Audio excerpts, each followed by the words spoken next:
Alright, Hokie fans, it's another week, and so we have another matchup as Virginia Tech heads down to Huntington, West Virginia to face off against Sun Belt foe in the Marshall Thundering Herd.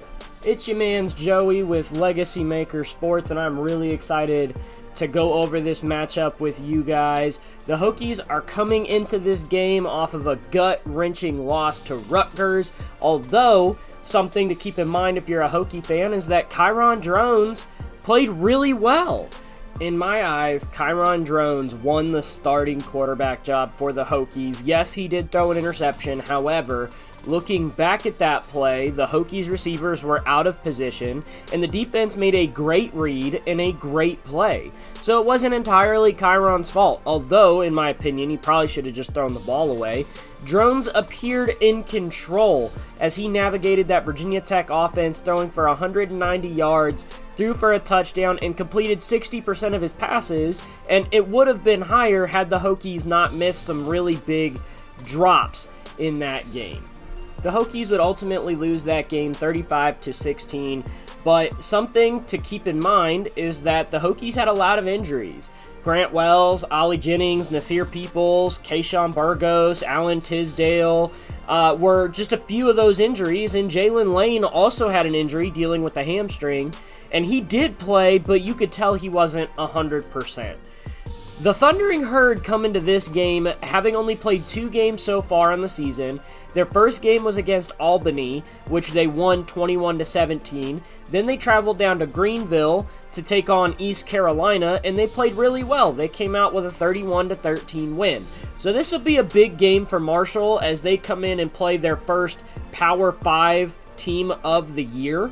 So we'll have to see if they're up to the challenge. Now, Marshall comes into this game at a 67.3% favorite according to ESPN, and at the time of me recording this, they're sitting at a 7.5 favorite according to Vegas.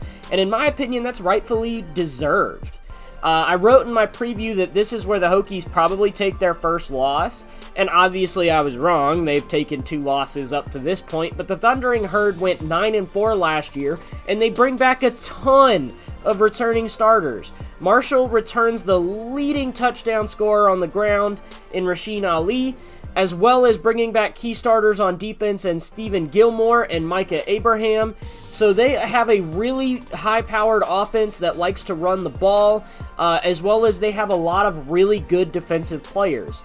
And that's concerning considering the Hokies have a lot of young talent that they've been forced to play, and not only that, but they still have those injuries that they're dealing with and are going to have to continue to play those young players. So there is a lot to be concerned about if you're a Hokies fan. Marshall is a sound football team. They have a ton of returning players, a ton of talent, and a ton of players with a lot of football under their belt. That could lead to major problems for the Hokies.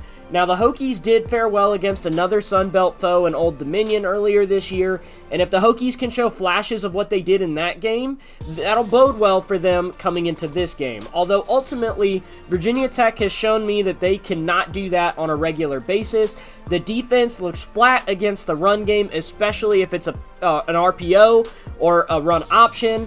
So look for Marshall to definitely take advantage of that. Now, the Hokies do have a slight boost with Kyron at the helm, in my opinion, so hopefully they continue to start him.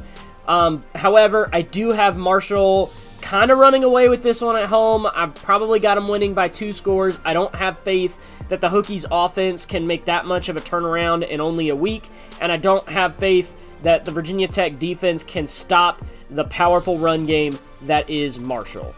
Thanks for listening, guys. Definitely check out my article that is going up on LegacyMakerSports.com, and also give LegacyMaker Sports a follow on Twitter, Facebook, Instagram, and keep an eye out as episode 2 of my show, Sportsbology, comes out soon. Thanks, guys. I'll catch you next week.